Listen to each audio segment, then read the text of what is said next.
Friends, Bindya ಚಾನಲ್ಗೆ ಸ್ವಾಗತ ಸುಸ್ವಾಗತ. ನೋಡಿ, ಇದು ನಮ್ಮ apartment, common area. Bindya cycle ತುಳಿತಾ ಇದ್ದಾಳೆ. ಸೊ ಒಂದು ಕಾಮನ್ ಏರಿಯಾದಲ್ಲಿ 3 ರಿಂದ 4 ಬಲ್ಬ್ ಅಷ್ಟೇ ಹಾಕಿರೋದು, ಯಾಕಂದರೆ ಇನ್ನು ಎಲ್ಲ ವಿದ್ಯುತ್ ಮೀಟರು ನಮ್ಮ ಅಪಾರ್ಟ್ಮೆಂಟಿಗೆ ಬಂದಿಲ್ಲ. ಎಲ್ಲ ಜನರೇಟ್ರು ಎಲ್ಲ ರೆಡಿ ಇದೆ, ಆದರೆ ಸರ್ಕಾರದಿಂದ ಮೀಟರ್ ಬಂದಿಲ್ಲ. ಸೊ ಒಂದೇ ಒಂದು ಮೀಟರಿಂದ ಇಷ್ಟು ಫ್ಲ್ಯಾಟು 21 ಫ್ಲ್ಯಾಟು ನಡೀತಾ ಇದೆ. ಎಲ್ಲ ಒಂದೇ ಮೀಟರಿಂದ ಎಲ್ಲ ಕರೆಂಟು ಕೂಡ ಪಾಸ್ ಆಗ್ತಾ ಇದೆ.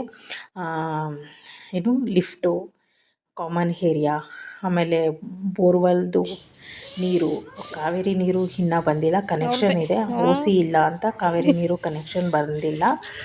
ಸೊ ಇಷ್ಟು ಸಮಸ್ಯೆ ಇದೆ. ಯಾರಾದರೂ ಅಪಾರ್ಟ್ಮೆಂಟಲ್ಲಿ ಫ್ಲ್ಯಾಟ್ ಖರೀದಿ ಮಾಡೋರು ದಯವಿಟ್ಟು ಎಚ್ಚರ ವಹಿಸಿ.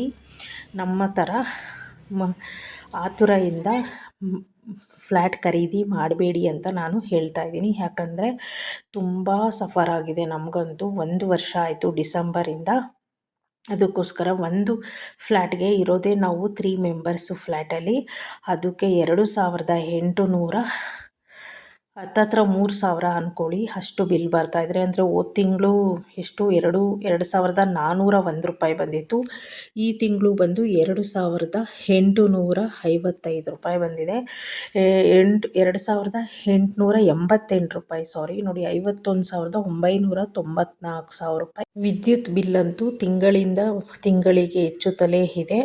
ಯಾಕಂದರೆ ಸರ್ಕಾರ ನಮಗೆ ಇನ್ನೂ ಅಪಾರ್ಟ್ಮೆಂಟ್ಗಳಿಗೆ ವಿದ್ಯುತ್ ಮೀಟರನ್ನು ಕೊಡುತ್ತಿಲ್ಲ, OCನೂ ಬಂದಿಲ್ಲ ಅಂತಾರೆ. ಸೊ ಆದ್ದರಿಂದ ಇದು ನಾವು ಖರೀದಿ ಆದ ಮೇಲೆ ಈ ಒಂದು ಪ್ರಕ್ರಿಯೆ ಆರಂಭ ಆಗಿದ್ದು, ಈ ಖಾತಾ ಮತ್ತು ಇದೆಲ್ಲ ಆರಂಭ ಆಗಿದ್ದು.